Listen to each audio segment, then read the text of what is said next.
हम लोग आज रेफरेंस किए थे हम लोग। आज हम लोग करेंगे रिव्यू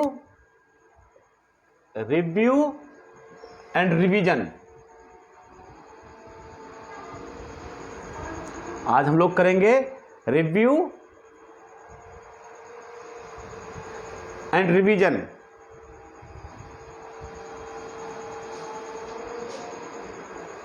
रेफरेंस किए थे, रेफरेंस में कोई दिक्कत? पहले क्लास में, पिछले क्लास में रेफरेंस किए थे। आज कर रहे हैं review revision. Review section 114 read with order 47। Review का जो प्रोसीजर दे रखा है वो है सेक्शन 114 और इसको रीड विथ करना है ऑर्डर 47 के साथ, 47 के साथ इसको पढ़ना है। आइए पहले थोड़ा रिव्यू देख लेते हैं हम लोग। निकालिएगा section 113, section 113।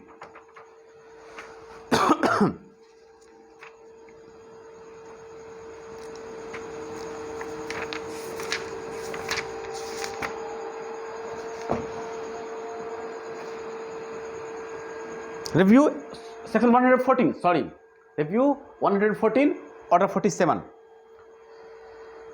Subject to aforesaid, any person considering himself aggrieved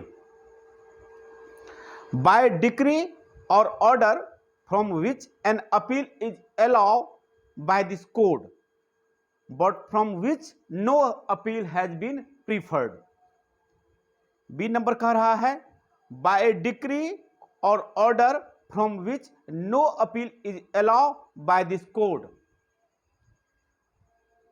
C number कह रहा है by a decision on a reference from a court of small causes may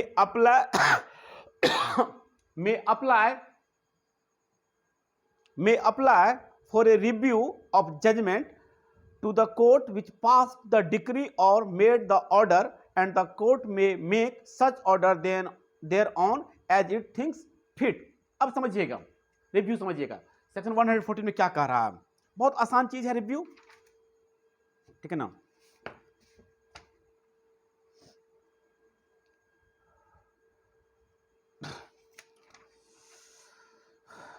review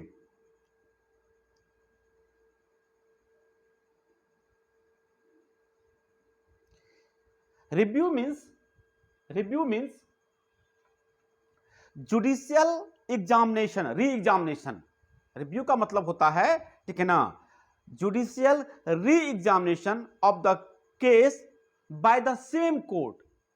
अगर कोई कोर्ट, किसी कोर्ट ने अगर कोई फैसला दिया है, कोई ऑर्डर दिया है, कोई जजमेंट दिया है, ठीक है ना, तो वह अपने दिए गए फैसले को वह फिर से री एग्जामिनेशन कर सकता है। अपने दिए गए फैसले को क्या कर सकता है? वह री एग्जामिनेशन कर सकता है। यही है आपका रिव्यू का जो प्रोसीजर है सेक्शन 114 में, वह कह रहा है क्या, ठीक है ना, review means the judicial re examination of the case by the same court. ठीक है, क्लियर? क्लियर? सेम कोर्ट के द्वारा, ठीक है ना, अपने ही कोर्ट के द्वारा जो फैसला को फिर से री एग्जामिनेशन किया जाता है उसको हम लोग क्या कहते हैं? रिव्यू कहते हैं। हम अपने दिए फैसले को फिर से क्या करना? री एग्जामिन करना। ठीक है, क्लियर? क्लियर?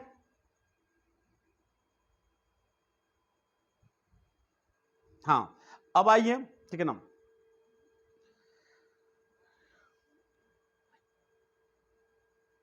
नेक्स्ट आइए, क्या क्या ग्राउंड है सेक्शन 114 ऑर्डर 47 में? जुड़ जाइए फटाफट, तो लेट करके ज्वाइन करते हैं, जुड़ जाइए फटाफट, ठीक है ना। ऑर्डर 47 में ग्राउंड लिखा है, ठीक है ना। ऑर्डर 47 में ग्राउंड्स लिखा है, किस किस ग्राउंड पे, ठीक है ना, कोर्ट जो है रिव्यू कर सकता है, ठीक है ना। Section 114 read with order 47 of the court lay down following grounds, ठीक है ना, on which review may be preferred by the aggrieved party. Order 47 rule 1 देखिएगा, ऑर्डर 47 रूल 1, ऑर्डर 47 रूल 1 पढ़ते हैं। ऑर्डर 47 निकाल लीजिए फटाफट, जल्दी जल्दी सभी लोग। Order 47 rule 1, in case where appeal is allowed against a decree or order but no appeal has been preferred by the aggrieved party, ठीक है ना। जहां भी इस कोड के द्वारा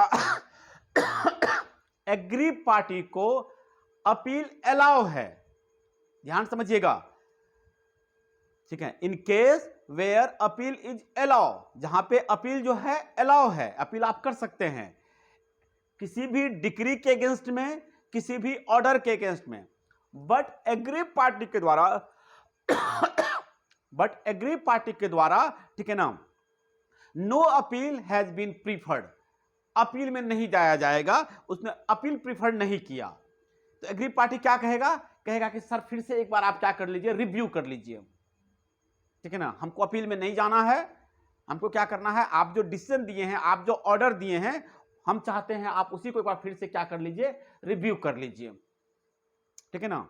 but no appeal has been preferred by the aggrieved party,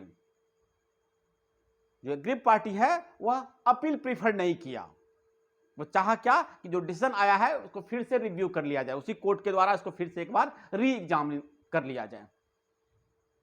clear. Next, ठीक है ना। एक तो वहां पे जहां पे अपील अलाउ था, दूसरा सिचुएशन क्या हो सकता है, जहां पे अपील नहीं है, वेयर, ठीक है ना, नो अपील लाइज अगेंस्ट ए डिक्री और ऑर्डर, जहां पे इस एक्ट के द्वारा ऐसी कोई सुविधा नहीं है जहां पे आप अपील में जा सके किसी ऑर्डर और डिक्री के अगेंस्ट में, तो वहां पे आप फिर से क्या करवा सकते हैं, रिव्यू करवा सकते हैं। पहला ग्राउंड क्या था, पहला ग्राउंड था कि अपील अलाउ है, आप अपील कर सकते हैं, लेकिन एग्रीव पार्टी क्या चाहा कि कौन जाए अपील में, हम फिर से रिव्यू करवा लेते हैं, एक सिचुएशन। दूसरा सिचुएशन क्या है, दूसरा सिचुएशन है जहां पे अपील अलाउ ही नहीं है, अपील की कोई सुविधा ही नहीं, व्यवस्था ही नहीं है, उस कंडीशन में आप फिर से रिव्यू करवा सकते हैं कि रिव्यू कर दीजिए, तब जब अपील है ही नहीं हमको तो आप रिव्यू कर लीजिए। दो हो गया। तीसरा, in case of judgement on a reference from a court of small causes, ठीक है ना, जो स्मॉल कॉजेज का कोर्ट है, ठीक है ना, स्मॉल कॉज का कोर्ट रेफरेंस के लिए कहां भेजा होगा, अपने हायर कोर्ट में भेजा होगा, उस कंडीशन में वो क्या कर सकता है, फिर से रिव्यू करवा सकता है। रेफरेंस में हाई कोर्ट सुप्रीरियर कोर्ट को भेजा है, ठीक है ना, रेफरेंस में क्या किया गया, सुप्रीरियर कोर्ट को भेजा गया, तब तक इधर क्या करेगा वो, जब रेफरेंस हो जाएगा तो वो क्या करवा लेगा, रिव्यू करवा लेगा। तीसरा सिचुएशन। चौथा situation, in case of discovery of new and important matter और evidence which after the exercise of due diligence was not within his knowledge or could not be produced by him at the time when decree was passed or other mode। बहुत अच्छा ground है, सुनिएगा सभी लोग।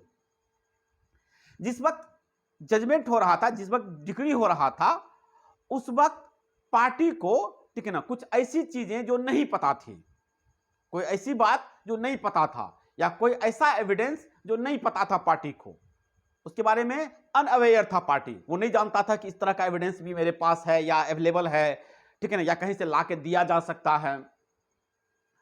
तो decree तो पास हो गया, ठीक है ना, तो डिक्री पास होने के बाद जब पार्टी को लगता है कि मेरे पास तो एक नया एविडेंस है, वह लाया जा सकता है, ठीक है ना, वह दिया जा सकता है, ठीक है ना, तो क्या करेगा पार्टी, ठीक है ना, रिव्यू के लिए कह सकता है। ये क्लियर है अंशु, मारिया, निशा, राहुल, पिंकी, ये क्लियर है। हाँ, जजमेंट के समय में, डिक्री के समय में वह नहीं जानता था कि इसमें एक ये भी मामला है, ठीक, न्यू मैटर कोई चीज, उसको बाद में पता चला, जब डिक्री हो गया तब पता चला कि इस तरह का तो एक मेरे पास एक एविडेंस है, अच्छा एविडेंस है, या हम इसको पहले कोर्ट को नहीं बता पाए क्योंकि हम नहीं जानते थे, तो अब कोर्ट को यह चीज देखना जरूरी है। हो सकता है कि कोर्ट को यह चीज दिखाने पे कोर्ट का जो है डिसीजन, कोर्ट का जो है माइंड वो सेटअप बदल सकता है, तो वो क्या करेगा, कोर्ट को रिव्यू के लिए कह देगा और फिर नए मैटर को वहां पे लाकर पुट करेगा। ठीक, फिफ्थ नंबर सुनिएगा और क्या ग्राउंड है और ग्राउंड है in case of some mistake और एरर, ठीक है ना, apparent on the face of the record, कि अगर किसी तरह का रिकॉर्ड पे कोई गलती हो गई होगी या कुछ मिस्टेक हुआ होगा, किसी भी तरह का मिस्टेक, तो कोर्ट को फिर से रिव्यू करने के लिए जो एग्री पार्टी है वह एप्लीकेशंस लगा सकता है कि वह फिर से रिव्यू कर लीजिए।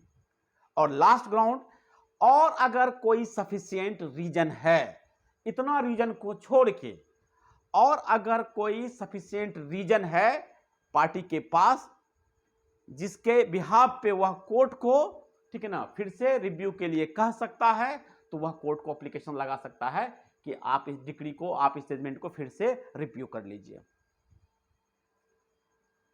यहां तो कोई दिक्कत, ग्राउंड क्लियर है रिव्यू का? राहुल ग्राउंड क्लियर है?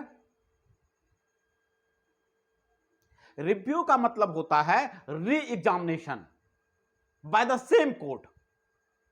अगर हमने किसी मामले में कोई डिक्री पास कर दिया है, कोई जजमेंट पास कर दिया है, कोई ऑर्डर पास कर दिया है, तो एग्री पार्टी क्या करेगा? एग्री पार्टी अपील में जा सकता है, ठीक है ना। तो वह अपील को प्रीफर नहीं किया, वो क्या कहा, फिर से एक एप्लीकेशन मूव किया कि माय लॉर्ड क्या कीजिए, आप फिर से क्या कीजिए, आप जो डिसीजन दिए हैं उसको फिर से एक बार आप रिव्यू कर लीजिए, ठीक है ना। क्लियर? इसी को बोलते हैं रिव्यू करना। क्लियर है ये चीजें? दिक्कत किसी को? हाँ, सेक्शन 114 में इसका प्रोविजन है और ऑर्डर 47 में। ठीक, अब आइए इसका प्रोसीजर ऑफ हियरिंग कैसे होता है। Procedure at hearing order 47 rule 4 में देखिए लिखा हुआ है, हम पढ़ देते हैं, सुन लीजिएगा। An application is made by aggrieved party. Review के लिए कौन लगाया? जो एग्री पार्टी है वो एप्लीकेशन लगाया कोर्ट में, रिव्यू करवाना है हमको, ठीक है ना। The court can not suo motu review a judgement. ये ध्यान रखिएगा कि कोर्ट जो है, सुमोटो का मतलब होता है सेल्फ, खुद से क्या कर सकता है, अपने जजमेंट को, अपने डिसीजन को रिव्यू नहीं कर सकता है। तो सबसे पहला नियम क्या है? जो एग्री पार्टी है वह एप्लीकेशन मूव करेगा, उसके बाद ही रिव्यू होगा। कोर्ट जो है सुमोटो नहीं कर सकती है, ओके। और अगर पार्टी लगा दिया है किस चीज के लिए? रिव्यू के लिए, ठीक है ना, और कोई ग्राउंड नहीं है कोर्ट के पास, कोई कोर्ट को लग रहा है कोई खास ग्राउंड नहीं है, if there is no ground of review the application will be rejected. तो आपका एप्लीकेशन रिजेक्ट किया जा सकता है कोर्ट के द्वारा। तो रिव्यू के लिए जब भी लगाइए तो कोई ठोस ग्राउंड दीजिए कोर्ट को। जैसे बोले, क्या बोले कि कोई नया मैटर पता चला, कोई नया एविडेंस पता चला, केस में कुछ नई बातें पता चली जो आपको उस वक्त शुरुआत में पता नहीं था, तो आप क्या करेंगे? उस मैटर के ग्राउंड पे आप फिर से रिव्यू करवा सकते हैं। पहला हुआ, यानी कि एग्री पार्टी एप्लीकेशन लगाएगा, उसके बाद ही रिव्यू होगा, सुमोटो नहीं होगा। दो बात सीख गए आप। तीसरी बात, अगर एप्लीकेशन ग्रांट हो गया, आपने रिव्यू के लिए एप्लीकेशन लगाया और वो ग्रांट हो गया बाय कोर्ट, ठीक है, notice shall be served, notice चला जाएगा अपोजिट पार्टी को, notice shall be served to the opposite party to enable him to represent his case, कि आइए फिर से रिव्यू में लगा है, आप फिर से कोर्ट में आइए।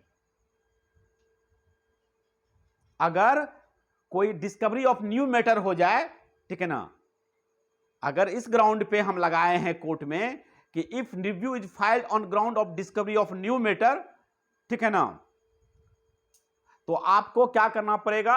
प्रूफ देना पड़ेगा। रूल 4 सब रूल 2 में लिखा हुआ है, strict proof of the same shall be given.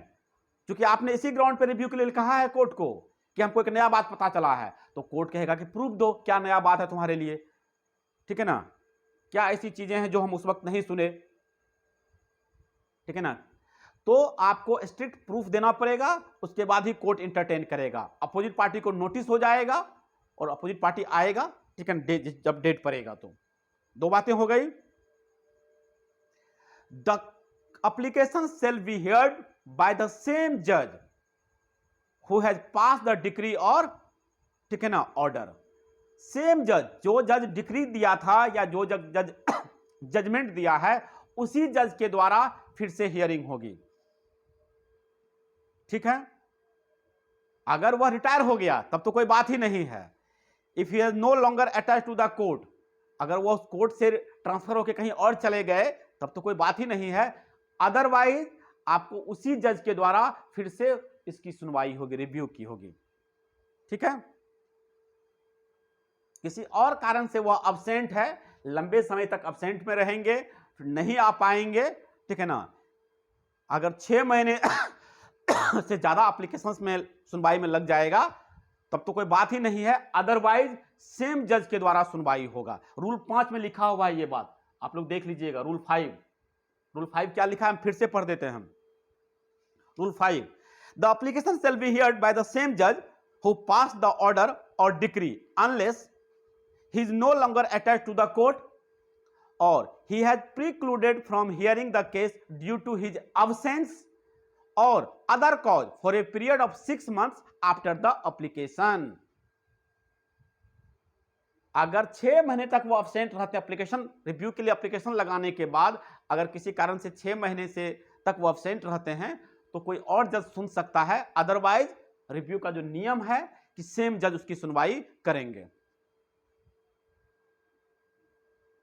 ठीक है, यही आपका रिव्यू है। कोई बात नहीं है, बोर्ड नहीं दिख रहा है, कोई दिक्कत नहीं है। वीडियो रिकॉर्ड हो जाएगी, वीडियो मिल जाएगा। हाँ, रिव्यू पढ़ा रहे हैं हम।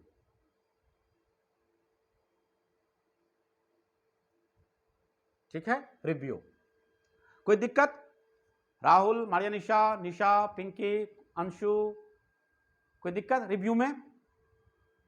सेक्शन 114 ऑर्डर 47 सिंपल सा चीज है, एकदम सिंपल सा चीज है। रिव्यू रेफरेंस किए थे पिछले क्लास में हम लोग, रिव्यू किए। अब आइए सेम इसका लास्ट टॉपिक रिवीजन। इसका last topic revision, section 115 revision. Section 115 निकाल लीजिए। सेक्शन 115 अब सुनिएगा। Section 115 empowers High Court to entertain a revision in any case decided by subordinate court to prevent the latter from acting arbitrarily, ठीक है ना, capriciously और illegally और irregularly in the exercise of their jurisdiction। अब simple सा समझिए कि क्या कहना चाह रहा है। ये कह रहा है रिवीजन में, रिवीजन जो है सेक्शन 115 जो है वो हाई कोर्ट को पावर देता है, एम्पावर करता है कि जो उसका सबऑर्डिनेट कोर्ट है उसके द्वारा जो फैसला हुआ है, उसके द्वारा जो जजमेंट आया है, उसके द्वारा जो ऑर्डर हुआ है, ठीक है ना, अगर वह अपने जुरिडिक्शन से बाहर जाकर, ठीक है ना, या किसी तरह का एरर इन जस्टिस किया है, ठीक है ना, या किसी तरीके से अगर जस्टिस की हत्या हुई है, ठीक है ना, एरर आया है जस्टिस में, या जो उसने लिमिटेशन जुरिडिक्शन को पार किया है, बियॉन्ड द जुरिडिक्शन कोई काम किया है, तो उसको वह क्या कर सकता है, रिवीजन कर सकता है। यह हाई कोर्ट का पावर है, ठीक है ना, ध्यान सुनिएगा। सेक्शन 115 जो है यह हाई कोर्ट को इम्पावर करता है, किस चीज के लिए, अपने सबऑर्डिनेट कोर्ट के जजमेंट को, ऑर्डर को फिर से रीचेक करने के लिए, ठीक है ना, इसकी रिवाइज करने के लिए। क्लियर?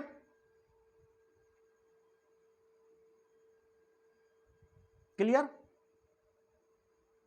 इसका मतलब ही होता है, इसका फिर कहां ध्यान रहता है फैजल, रिवीजन पढ़ रहे हैं, 3-4 बार तो बोलते हैं कि revision revision revision, section 115 115 115।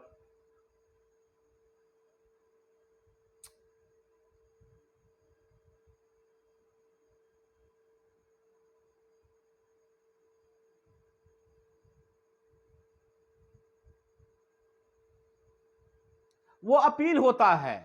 Appeal में रिवीजन में अंतर समझिए, अपील और रिवीजन में अंतर है। अपीलिएट पावर है, अपीलिएट आदमी एग्री पार्टी जो है उसका राइट है, ठीक है ना। रिवीजन अलग चीजें हुई, ठीक है ना। हम अगर जस्ट एरर हो रहा है किसी जस्टिस में, ठीक है ना, या जुडिक्शन से बियॉन्ड जाकर कोई काम किया है, तो हम रिवीजन में लगाते हैं हाई कोर्ट में, ठीक है ना। अपील में क्या होता है कि अगर हम हार गए, हम एग्री पार्टी हैं, ठीक है ना, कोर्ट ने कोई एरर नहीं किया है, ठीक है ना, लेकिन हम खुश नहीं हैं, तो हम अपील में जाते हैं हायर कोर्ट से दिखवाने के लिए। बट रिवीजन में इसका मतलब ही होता है री लुक अगेन। रिवीजन का मतलब होता है री लुक अगेन, फिर से देख लिया जाए। लेकिन देखेगा अब कौन? अब देखेगा अपर कोर्ट, हाई कोर्ट देखेगा।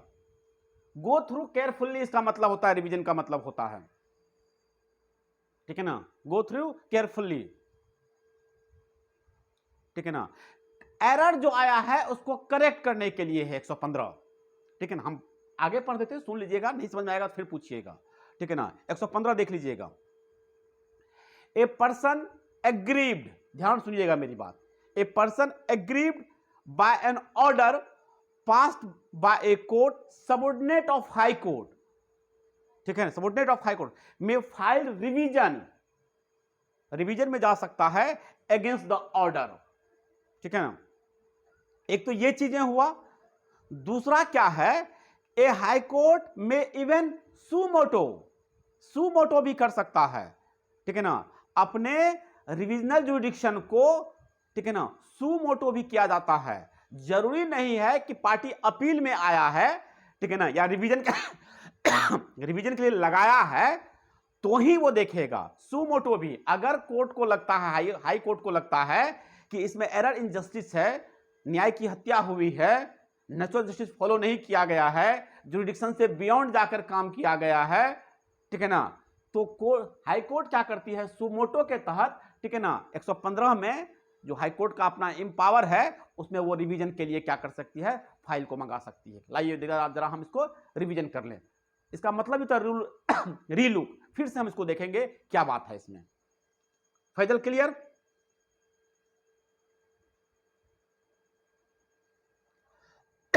सीपीसी में बहुत तरीका है, सीपीसी में बहुत ऐसा वे है जिस वे से आप फाइल को बार बार खुलवा सकते हैं, समझे फैजल? अपील तो आपका अधिकार है ही, ठीक है ना, अपील आपका अधिकार है ही, बट स्मॉल कॉज में अपील में भी नहीं जाते हैं हम लोग। हाँ, तो इसीलिए रिवीजन को समझ लीजिए। वर्डोलॉजी का खाली गेम है, वर्डोलॉजी में समझ में आ जाएगा क्या होता है, समझ में आ जाएगा। हम लोग रेफरेंस पढ़े, रेफरेंस जानते हैं हम लोग, बुक आपको एग्जांपल भी उस दिन दिए थे, हम किसी और अपर बुक का रेफरेंस लेते हैं, जहां से हम फंस जाते हैं, हम कोई अच्छा बुक निकालते हैं, रेफरेंस लेते हैं, उसका रेफरेंस हम समझ में आ गया। रिव्यू, आप लोग क्रिकेट मैच देखते हैं, ठीक है ना, रिव्यू के लिए लिया जाता है, रिव्यू लिया जाता है। रिव्यू मतलब सेम कोर्ट के द्वारा सेम जज उसको फिर से रिव्यू करेगा उसको, रिव्यू। रिवीजन में हाई कोर्ट का अधिकार है कि अगर जुडिक्शन से बियॉन्ड जाकर कोई काम किया है उसका सबऑर्डिनेट कोर्ट, या कोई जस्टिस अगर गलत किया है, जस्टिस में एरर लाने की कोशिश किया है, तो फिर से रीलुक करेगा, वो फिर से रिवाइज करेगा, रिवीजन करेगा वो 115 के तहत, ठीक है। अब सुनिएगा किस किस ग्राउंड पर रिवीजन हो सकता है, किस किस ग्राउंड पर, conditions and grounds for revision 115 में देखिएगा लिखा हुआ है। सबसे पहला कंडीशन, ठीक है ना, the case must have been decided, lower court के द्वारा, सबऑर्डिनेट कोर्ट के द्वारा ये चीजें क्या हो जानी चाहिए, रिवाइज हो जानी, सॉरी मतलब कि ऑर्डर जो है पास हो जाना चाहिए, डिसाइड हो जाना चाहिए मामला। जब तक पेंडिंग रहेगा, रेफरेंस में पढ़े थे कि मामला पेंडिंग में रहना चाहिए, बट हम लोग रिवीजन में पढ़ रहे हैं। रिवीजन में क्या था, रिवीजन में the case must have been decided, case already lower court के द्वारा डिसाइड हो जाना चाहिए, उसके बाद ही हाई कोर्ट रिवीजन करेगा, ठीक। कौन को हाई कोर्ट करेगा, तो कहता है कि the court deciding the case must be subordinate of to the high court, जिस हाई कोर्ट का वह सबऑर्डिनेट रहेगा, ठीक है ना, वही हाई कोर्ट क्या करेगा, रिवीजन में लेगा, रिवीजन में जाएगा। ठीक है ना। अब तीसरा और साफ फजल इंपॉर्टेंट बात सुनिएगा जो आप पूछे थे, the order should not be appealable. जो ऑर्डर दिया जो ऑर्डर दिया गया है वह अपील में जाने योग्य नहीं होना चाहिए। ठीक है ना, अपील में उस चीज को आप नहीं लेके जा सकते हैं, इसीलिए अपील में कहे थे अपील आपका राइट है, जहां अपील होता है वहां आप अपील में जा सकते हैं। लेकिन रिवीजन के केस में क्या है कि चूंकि आपको अपील का अधिकार मिला नहीं है, इसीलिए आप चले गए हाई कोर्ट में रिवीजन करवाने के लिए। फैजल क्लियर? ठीक है।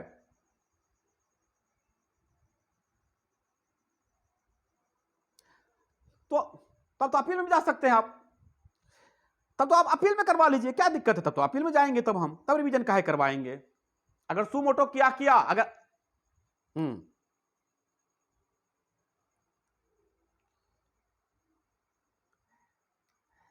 नहीं, तब आप रिवीजन में क्यों जाएंगे, तब तो अपर कोर्ट से आप अपील में चले जाएंगे, अब हायर कोर्ट में अपील में जाएंगे, तब रिवीजन क्यों करवाएंगे, फिर उसी को क्यों लुक आफ्टर करवाएंगे, तब तो हम एरर निकालेंगे लॉ में, वहां पे तो लॉ डिस्कस करेंगे, हम लॉ पे बहस करेंगे, लोअर कोर्ट से कहां गलती हुआ, तब तो वहां डिस्कस करेंगे हम। ठीक है ना, रिवीजन में तो स्कोप कम होगा आपका, अपील स्कोप ज्यादा होगा आपका। ठीक है, अपील तो ज्यादा आपको ब्रॉड, हाँ ब्रॉड आपका सेंस निकलेगा, वहां पे जहां जहां से एरर आएगा वहां वहां से हम हाई कोर्ट को कहेंगे कि लोअर कोर्ट ने ये नहीं देखा, लोअर कोर्ट ने ये नहीं देखा, लोअर कोर्ट ने ये नहीं देखा। फोर्थ नंबर, अब देखिएगा, अब सुनिएगा, बहुत इंपॉर्टेंट चीज है, सुन लीजिएगा, समझ में आ जाएगा, बहुत दिक्कत चीज नहीं है। द सबॉर्डिनेट हम लोग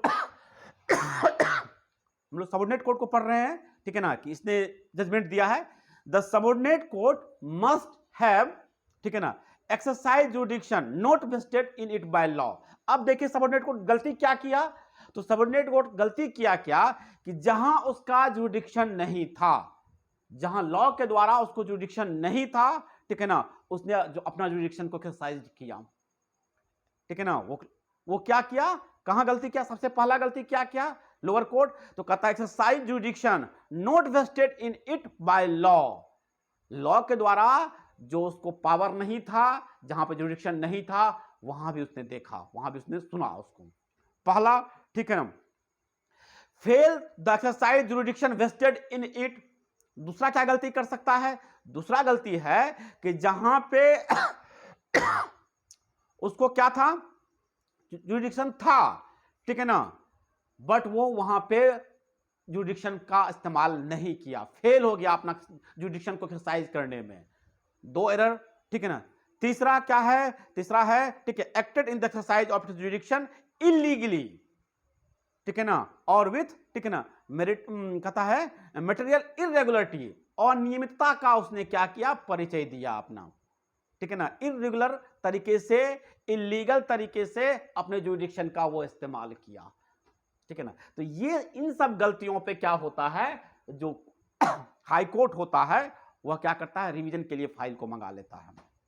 अगर लोअर कोर्ट ने, अगर सबऑर्डिनेट कोर्ट ने अगर फैसला दे दिया है और फैसले में इन सब चीजों का अगर पुट है, तो जो एग्रीव पार्टी होगा वह क्या करेगा, रिवीजन में चला जाएगा। राहुल क्लियर? हाँ, कोई बहुत बड़ी चीज नहीं है, वर्डोलॉजी का खाली खेल है, समझ जाओगे आराम से। 113 में रेफरेंस, 114 में रिव्यू, 115 में रिवीजन। फैजल क्लियर?